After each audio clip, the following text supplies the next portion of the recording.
నా పేరు నరాలశెట్టి జైపాల్.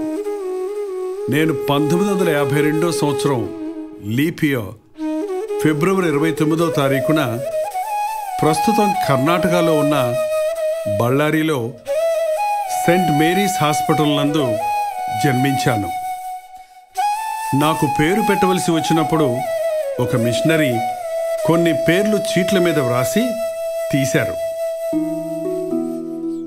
తల్లి గర్భమందు నేను రూపింపబడక మునిపే నన్నెరిగిన నా ప్రభువు నా పేరును జైపాల్గా నిర్ణయించాడు. నన్ను కని పెంచిన నా తల్లిదండ్రులు సూర్యప్రకాశ్రావు, చిలకమ్మ గారులు. నాకు 3 తమ్ముళ్ళు, 4 చెల్లెళ్ళు. ప్రభు మమ్మల్ందరినీ రక్షించి ఉన్నాడు. ఆయనకే స్తుతి, ఘనత, మహిమ చెల్లునుగాక.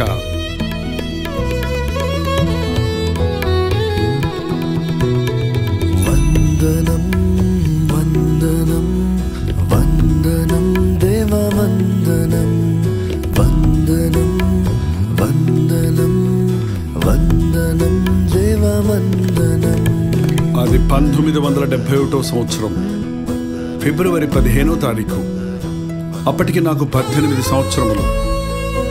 దారి తప్పి తిరుగుతున్న నన్ను ప్రభువు తన కల్వరి దర్శనముతో దర్శించి నా జీవితాన్ని మార్చివేశాడు. ఆయన పిలుపును గ్రహించిన నేను ఆయన సేవకు అప్పగించుకున్నాను. సర్వోన్నతుడా, మహిమోన్నతుడా, మహాగణుడా వందనం. నీవే త్రిత్వం, నీవే నిత్యం, నీదే సత్యం. వందనం. ప్రాణమా ఓ నా ప్రాణమా ప్రభువును మహిమ పరచుమా.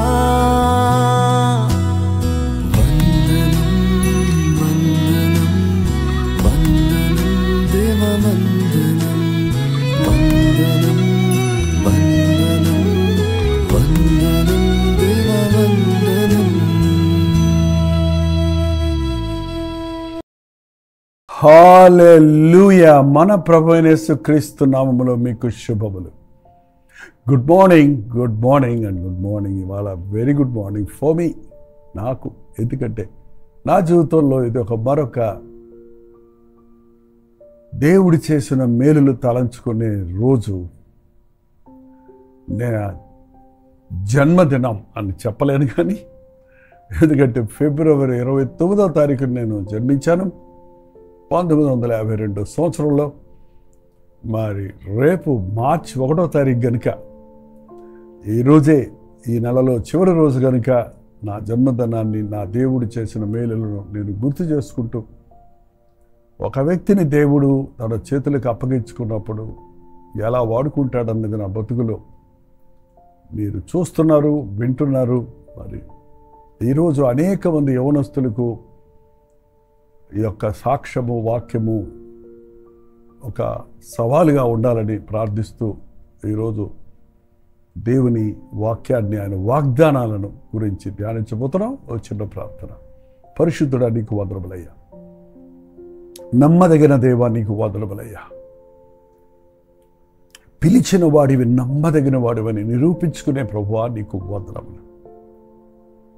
మరో సంవత్సరము నాకు దయా కిరీటముగా ఇచ్చినందుకు నిన్ను స్తుతిస్తున్నాను.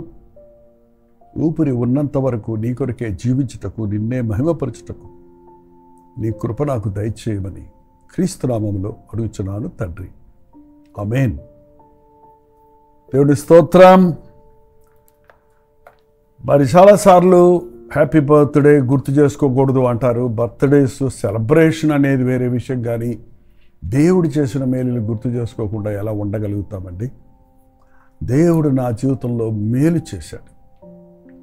మీలో అనేకులకు అనేక సార్లు నేను చెప్పినట్లుగా 1952 సంవత్సరం లీప్ ఇయర్ ఫిబ్రవరి 29వ తారీఖున ప్రస్తుతం కర్ణాటకలో ఉన్న బళ్ళారిలో సెయింట్ మేరీస్ హాస్పిటల్ అని ఆ రోజుల్లో ఉంది, ఇప్పుడు మళ్ళీ ఉంది. అది ఇప్పుడు కూడా ఉంది.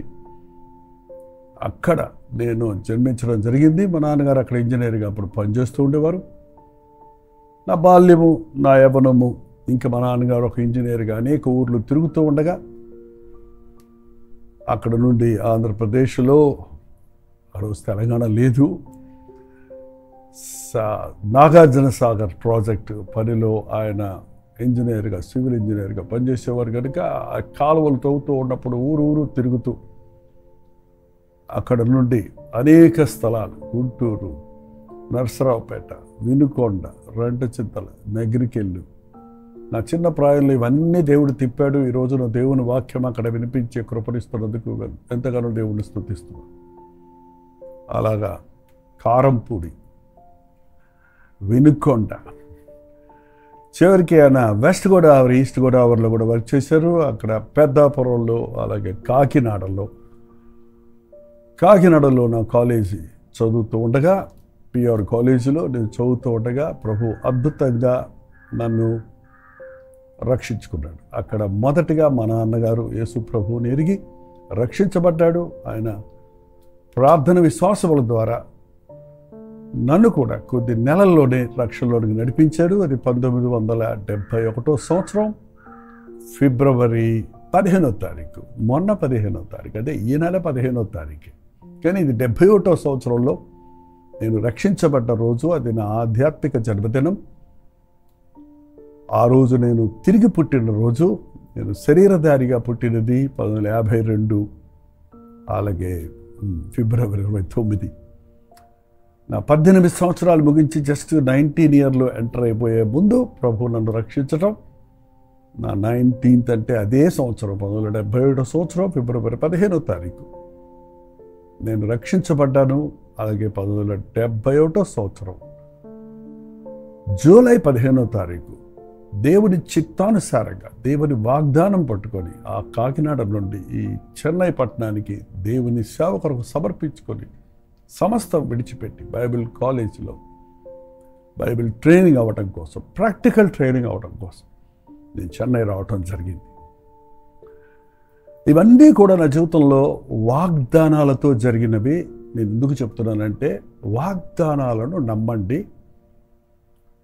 ఎంత అద్భుతంగా వెనక్కి తిరిగి చూసుకుంటే దేవుని యొక్క ప్రణాళికలు ఉంటామన్నది, ఎలా ఆయన వాగ్దానాలు నెరవేరుతామన్నది అర్థమవుతుంది.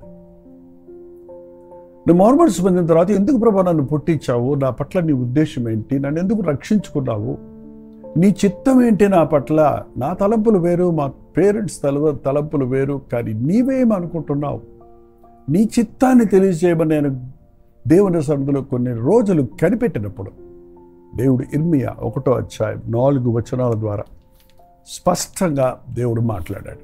యెహోవా నాకు ప్రత్యక్షమయ్యేలాగా సెలవిచ్చను, గర్భమున నేను నిన్ను రూపింపక మునిపే నిన్నెరిగి తిని, నీవు గర్భము నుండి బయలుపడక మునిపే నేను నిన్ను ప్రతిష్ఠించి తిని, జనములకు ప్రవక్తగా నిన్ను నియమించితని.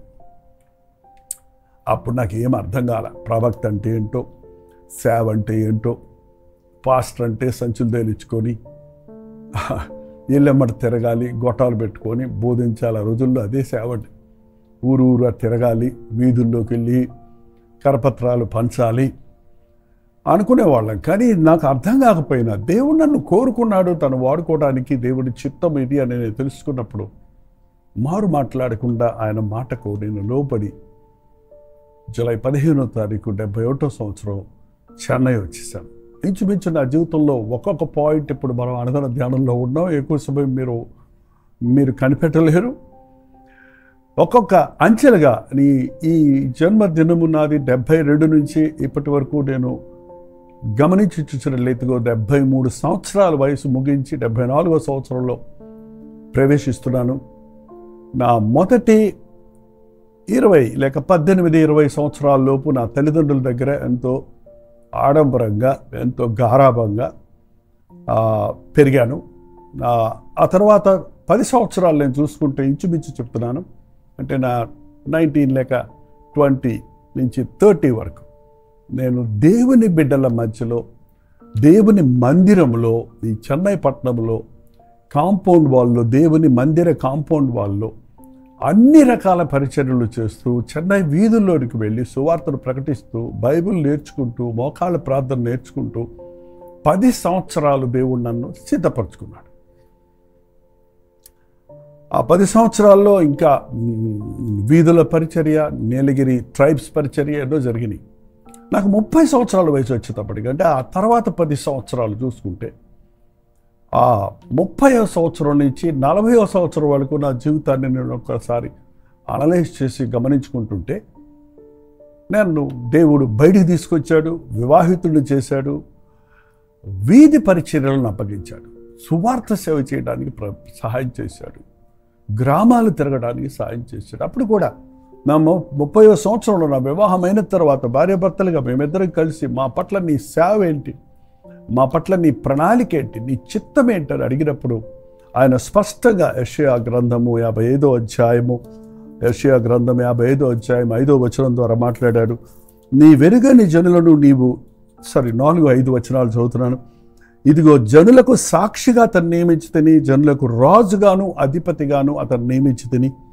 నీ వెరుగని జనులను నీవు పిలిచెదవు, నిన్నెరుగని జనులు యెహోవా నిన్ను మహిమపరచగా చూచి నీ దేవుడైన యెహోవాను బట్టి, ఇశ్రాయేలు పరిశుద్ధ దేవుని బట్టి నీ వద్దకు పరిగెత్తుకుని వచ్చేదారు. అది మేము సేవ ప్రారంభించినప్పుడు, ఈ వాగ్దానం దేవుడు ఇచ్చినప్పుడు దానికి ఎటువంటి ఆధారాలు లేవు. మేమున్నది చిన్న గ్రామంలో ప్రారంభించాం, చిన్న పరిచర్యగా ప్రారంభించాం. కానీ ప్రభు నిన్నెరుగని జనులు నీ వద్దకు పరిగెత్తుకుని వచ్చేదారు, నీ వెరుగని జనులు నువ్వు పిలిచెదవన్న మాట ఇవాళ అక్షరాల నెరవేరటం అనేది, ఒక ప్రత్యేకమైన పరిచర్యను చేయమని ఇచ్చిన ప్రేరేపణను బట్టి, దేవుని మీద ఆధారపడి, ఒక చర్చ్ బిల్డింగ్ లేకపోయినా, ఒక సొంత గృహం లేకపోయినా, ఒక వాహనం లేకపోయినా, ప్రభు పిలుపు పట్టుకొని, ప్రభు వాగ్దానం పట్టుకొని పరిచర్య ప్రారంభించినప్పుడు 10 years 30 to 40 years వరకు ఎన్ని స్థలాల్లో, ఎన్నో విధాలుగా, ఎన్నో రకాలుగా సువార్తను అనేక చర్చెస్లో, అనేక యూత్ మీటింగ్స్లో అనేక విధాలుగా ప్రకటించటకు దేవుడు నన్ను వాడుకున్నాడు. నా 40వ సంవత్సరం వచ్చేటప్పటికి మినిస్ట్రీలో ఎక్స్పాన్షన్ చూస్తున్నాం. మొట్టమొదటిగా రేడియో పరిచర్య దేవుడు ఇచ్చాడు. దాని విషయంలో కూడా దేవుడిని అడిగినప్పుడు రోమేలుకి రాసిన పత్రిక, మీ వాగ్దానాలు దయచేసి నోట్ చేసుకోండి, నా సాక్ష్యం మీకు అక్కర్లేకపోయినా దేవుడు ఎట్లా అంచెలంచెలుగా నడిపిస్తానన్నది చూస్తున్నాం. నేనైతే 15వ అధ్యాయం 20వ వచనం, రోమేలు రాసిన పత్రిక 15:20, నేనైతే మరొకరి పునాది మీద కట్టకుండా నిమిత్తము ఆయనను గురించి సమాచారం ఎవరికి తెలియబడలేదో వారు చూతురనియు వినని వారు గ్రహింతురనియు వ్రాయబడిన ప్రకారము క్రీస్తు నామము ఎరుగని చోట్లను సువార్త ప్రకటించవలని మిక్కిలి ఆసక్తి కలిగి అలాగూ ప్రకటించి తిని. ఎన్ని గ్రామాలు తిరిగినా ఎన్నెన్నో ఉన్నాయి. 60 లక్షల గ్రామాలు ఆ రోజుల్లో ఉండేవి. కాబట్టి ఎంతో తిరిగి ఇంకా క్రీస్తునామం ఎరగని చోట్లు ఎన్నో ఉన్నాయి, ఎరగని వారు ఎందరో ఉన్నారు, ఇళ్లల్లో ఉన్నవారు ఉన్నారని ప్రార్థిస్తున్నప్పుడు దేవుడు అద్భుతంగా రేడియో పరిచయం ఇచ్చాడు. రేడియో ద్వారా, ట్రాన్సిస్టర్ల ద్వారా కోయవాళ్ళు, కొండల మీద ఉన్నవాళ్ళు, ఇళ్లల్లో ఉన్నవారు, ఆ రోజుల్లో ప్రతి ఒక్కరికి ఒక సెల్ ఎంత అవసరమో అలా ఒక ట్రాన్సిస్టర్ పెట్టుకునేవారు. వార్తలు వినడానికి, అనేక ప్రోగ్రాంలు వినడానికి, ఆ రోజు వినటమే, చూసేది లేదు. 20 years రేడియో సేవను చేయడానికి ప్రభు సాయం చేశాడు. నాకు 50 years వచ్చేటప్పటికి జంప్ చేసుకుంటూ వెళ్ళిపోతున్నాను. 50 సంవత్సరాల వయసు వచ్చేటప్పటికి దేవుడు నాకు టీవీ పరిచయం ఇచ్చాడు. టీవీ పరిచర్య విషయంలో కూడా దేవుడు ఇచ్చినటువంటి వాగ్దానం, రోమేలుకి రాసిన పత్రిక 9వ అధ్యాయం, రోమేలు రాసిన పత్రిక 9వ అధ్యాయము 17వ వచనం చదువుతున్నాను చూడండి. మరియు 16-17 కూడా చదువుతున్నానండి. కాగా పొందగోరు వారి వలనైనను ప్రయాసపడి వారి వలనైనను కాదు కానీ కరుణించు దేవుని వల్లనే అగును. ఈ టీవీ పరిచర్య ప్రారంభించి కొంత ఆపు చేయడం జరిగింది. దానికి రుసుము కట్టలేక ఆపు చేసేటప్పుడు దేవుణ్ణి వాగ్దానం అడిగినప్పుడు, నువ్వు చేయటం వల్ల కాదు, నిన్ను టీవీ చూసేవాళ్ళు కాదు నిన్ను పోషించేది, ఇది నా వల్ల అవుతుంది అన్నారు. అసలు నన్ను టీవీ పరిచర్య చేయమంటావా అని అడిగినప్పుడు తర్వాత లేఖనంలో తర్వాత భాగం, నేను నీ యందు నా బలమును చూపుటకును నా నామము భూలోకమంతటా ప్రచురమగుటకును అందునిమిత్తమే నిన్ను నియమించితిని. నీ యందు నా బలము చూపాలని లోకానికి, నా నామము భూలోకమంతటా ప్రచురించబడాలని నేను నిన్ను నియమించాను. ఎంత స్పష్టంగా దేవుడు మాట్లాడుతున్నాడండి. టీవీ ద్వారా ఎన్ని ఊర్లు ఎన్ని పట్టణాలకు వెళ్ళినప్పుడు నా 50వ సంవత్సరంలో, అంటే 50 ఏళ్ళు వయసు వచ్చే వరకు నేను పడ్డ సేవ ఎవరికీ తెలియదు. నేను చేసిన ప్రయాస ఎవరికీ తెలియదు. Once I came in to the TV I was exposed. అందరికీ తెలిసే సేవ. అంతేకాదు టీవీ ద్వారా లూక్ అండ్ కార్నర్స్, క్రీస్తు నామము ఎరగని చోట్ల ఎరగని గృహాలలోనికి దేవుని వాక్యం వెళ్ళడం వలన అనేకులు ప్రభువును ఎరిగారు. నా 60th ఇయర్ వచ్చేటప్పటికి దేవుడు చేసినటువంటి ఈ 40 సంవత్సరాలు లేక నా జీవితంలో, ఆ 60 ఏళ్ళు అంటే నాకు 40 సంవత్సరాలు అప్పటికే సేవ చేశాను. ఆ 40 సంవత్సరాల యొక్క సేవ ఫలితాన్ని దేవుడు చూపించాడు. 126వ కీర్తనలో ఉన్నట్టు, కన్నీటితో గుప్పెడు గింజలు పట్టుకొని విత్తువాడు సంతోషముతో పరలుకోయాడు. 60వ సంవత్సరం వచ్చేటప్పటికి ఉజ్జీవ సభలు జరిపించడం ప్రారంభించాం. ఎక్కడి నుంచి ఇసుకపోస్తే రాలనంతమంది జనం రేడియో ద్వారా, టీవీల ద్వారా వాక్యం విని రక్షించబడ్డవారు ఒక్కొక్క ప్రాంతాల్లో మీటింగ్ పెట్టినప్పుడు చుట్టుపక్కల అనేక గ్రామాలలో నుండి గుంపులు గుంపులుగా రావటం, ప్రభు చేసిన మేలుల గురించి చెప్పటం, వారిని ఆధ్యాత్మిక బలపరచడం జరిగినప్పుడు నమ్మదగిన దేవుడు, వాడిలో ఒంటరైన వాడు 1000 మందును, ఎన్నిక లేనివాడు జనాంగముగునన్న మాట వాస్తవమని నేను గుర్తించాను. అలాగే నా 70 years, 60 అబౌట్ ఆఫ్టర్ 60 తర్వాత మీకు తెలిసిన సేవ చాలామందికి మీకు తెలుసు. ఈ లాక్డౌన్ తర్వాత ప్రారంభమైన లేక 2019 తర్వాత చేస్తున్న సేవ ద్వారా ఇవాళ సోషల్ మీడియా ద్వారా రోజు మీ ఇళ్లలోనికి రావడానికి, రోజు గుడ్ మార్నింగ్ అని పలకరిస్తూ గుడ్ నైట్ అని మీ దగ్గర సెలవు తీసుకొని దానికి రోజంతా దేవుని వాక్యమును పొలవిడబలుగా మీకు బోధించటానికి మీడియా ద్వారా, టీవీల ద్వారా, మీటింగ్స్ ద్వారా, లైవ్ సర్వీసెస్ ద్వారా ఈరోజు పత్రికా పరిచర్య అప్పటి నుండి ఇప్పటి వరకు కంటిన్యూ అవుతుంది. రేడియో పరిచర్య మాత్రం ఆపు చేయటం జరిగింది. ఎందుకంటే ఆ ఛానల్స్, ఆ స్టేషన్స్, రేడియో స్టేషన్స్ క్లోజ్ చేసిన మూలాన. బట్ టీవీ పరిచర్యలు ఇవాళ ఒక 6 లాంగ్వేజ్తో ప్రారంభించి 6 భాషల్లో టీవీ ప్రోగ్రాములు వెళ్తూ ఉన్నాయి. దేవుని కృప వల్ల నన్ను ఇంతగా ఒక 19 ఏళ్ళ యవనస్తుడిగా పట్టుకొని ఈ 73 సంవత్సరాల వయసులో కూడా తన కృపనిస్తూ నూతన బలాన్ని, నూతన శక్తిని ఎప్పటికప్పుడు ఇస్తూ ముందుకు జరిపిస్తున్నాడు. నరుని ఆయుష్ 70 సంవత్సరాలు, అధిక బలం ఉంటే 80 సంవత్సరాలు. అప్పుడప్పుడు నేను అనుకుంటాను, ప్రభు నాకు ఇంకెంతకాలం ఉంది, ఇంకా 5 సంవత్సరాలైనా, వెనక్కి ఎన్ని సంవత్సరాలు అంటాం లేదు, నాకు ఇంకెన్ని సంవత్సరాలు, 5-6 సంవత్సరాలు ఏముంది, నేను ఇంకా ఏం చేయాలి, ఇంకా ఎక్కువ చేయాలి, ఇంకా పూర్తి చేయాలి. నీవు అప్పచెప్పిన ప్రణాళికలన్నీ నెరవేర్చకుండా ఈ భూమిని నేను వదిలిపెట్టకూడదయ్యా. నీ పని సమాప్తమైనది అని నీవు ఈ లోకంలోనికి వచ్చి నీ తండ్రి చిత్తాన్ని నెరవేర్చినట్లు నాయన, నీ రక్తంలో కొనబడ్డ నేను నా బ్రతుకంతా నీ కొరకు బ్రతకాలని, బతుకున్నంత కాలం నీ కొరకే బ్రతకాలని, నీ నామాన్నే మహింపరచాలని ఆశిస్తున్నాను. నేను అనుదినము నేను ప్రార్థించుకుంటూ, మరి పుట్టినరోజులు దగ్గరకు వస్తున్నాయి అంటే ఈ లోకంలో మన ఆయుష్, మనకి ఇచ్చిన సంవత్సరాలు తరిగిపోతున్నదని మర్చిపోకుండా, ఇది పెద్ద సెలబ్రేషన్గా కాకుండా ఇది చాలా స్ఫూర్తిని కలుగజేయుటకు, హెచ్చరిక పొందుటకు, మన పట్ల దేవుని ప్రణాళికలు ఎరుగుటకు అవకాశం కలుగజేసేదిగా ఉండాలని నా దేవునిని ఈ సంవత్సరంలో మరిన్ని కొత్త వాగ్దానాల కోసం అడుగుతున్నాను. 74వ సంవత్సరంలో ప్రవేశిస్తున్న నా కొరకు మీరు ప్రార్థించండి. వయసును బట్టి వచ్చే బలహీనతల వల్ల ఎక్కడ దేవుని సేవ స్లో అవ్వకుండా, ఆగిపోకుండా, దేవుని కృపలో అంతవరకు నూతన బలంతో ఆయన కొరకు జీవించినట్లుగా మీ అనుదిన ప్రార్థనల్లో నన్ను గుర్తుపెట్టుకోండి. యవనస్తులారా, మీ జీవితాన్ని దేవుని చేతులకు ఇవ్వండి. ఎంతమందికి మీరు ఆశీర్వాదకరంగా ఉంటారో మీకు అర్థమవుతుంది, మీరు గుర్తించగలుగుతారు. తల్లిదండ్రులారా, మీ బిడ్డలను దేవునికి సమర్పించండి. లోకంలో గొప్పవారు అవ్వాలనుకుంటే ఎంత కోట్లు సంపాదించినా, ఎన్ని జీతం సంపాదించినా, ఆత్మలను సంపాదించే భాగ్యం, దేవుని రాజ్యంలో గొప్పవారిగా ఉండే కృప మీ బిడ్డలకు కావాలంటే మీ బిడ్డలను దేవునికి సమర్పించండి. మీ బిడ్డలను దైవభేమిలో పెంచండి. మీ బిడ్డలను యవన కాలంలో కాడిపోయటం నేర్పించండి. దేవుడు నాకు ఇచ్చిన 3 బిడ్డలు నా సాయశక్తుల ఆ రీతిగానే పెంచుటకు, ఆయన సేవలో నిలుపుటకు, ఆయన సేవలో వారు కొనసాగుతుండగా చూసి ఆనందించుటకు ప్రభు నాకు సాయం చేస్తున్నాడు.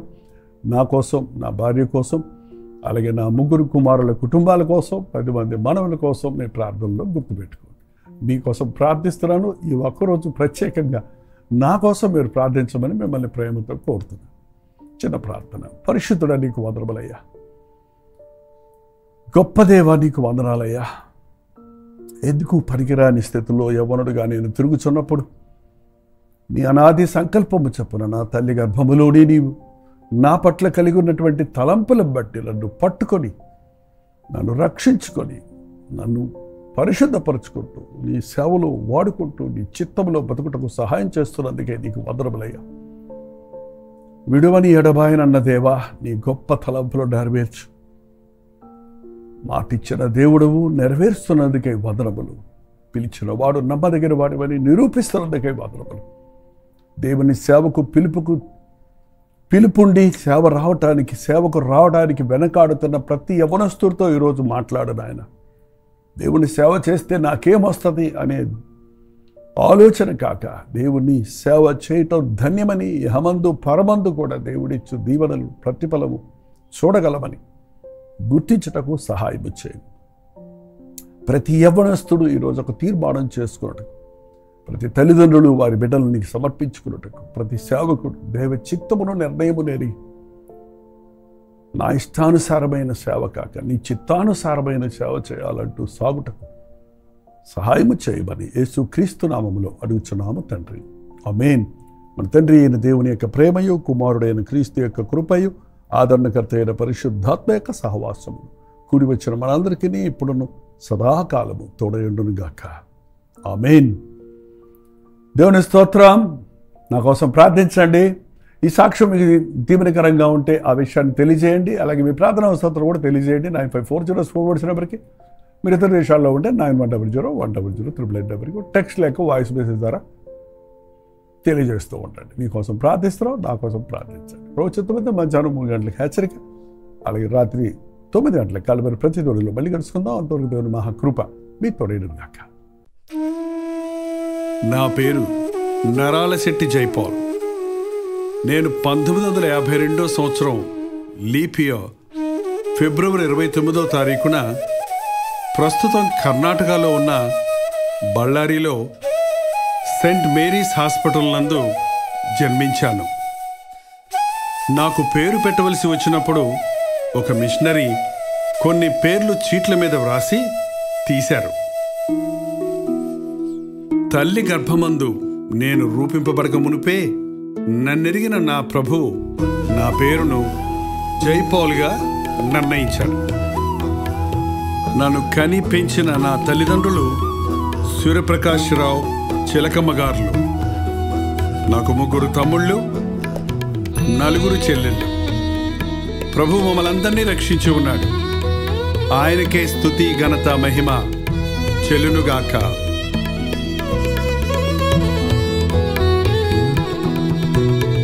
వందనం వందనం వందనం దేవ వందనం వందనం వందనం వందనం దేవ వందనం. అది 1971 సంవత్సరం ఫిబ్రవరి 15వ తారీఖు. అప్పటికి నాకు 18 సంవత్సరములు. దారి తప్పి తిరుగుచున్న నన్ను ప్రభు తన కల్వరి దర్శనముతో దర్శించి నా జీవితాన్ని మార్చివేశాడు. ఆయన పిలుపును గ్రహించిన నేను ఆయన సేవకు అప్పగించుకున్నాను. సర్వోన్నతుడా, మహిమోన్నతుడా, మహాగణుడా వందనం. నీవే త్రిత్వం, నీవే నిత్యం, నీదే సత్యం. వందనం. ప్రాణమా ఓ నా ప్రాణమా ప్రభువును మహిమ పరచుమా. వందనం వందనం వందనం దేవ వందనం వందనం వందనం వందనం దేవ వందనం.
క్రమముగా విస్తరింప చేసావు, పలు విధముగా సువార్త పరిచర్య అందింప చేసావు.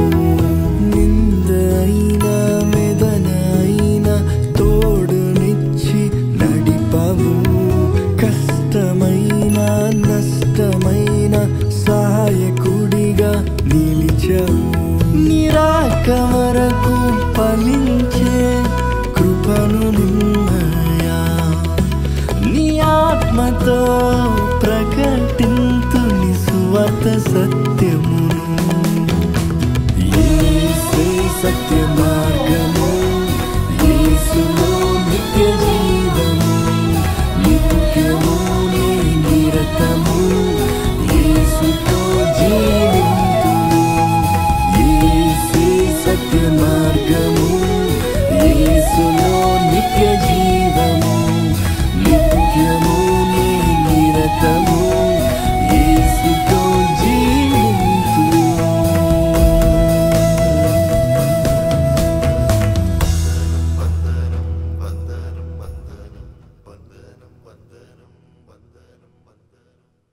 ఉదయ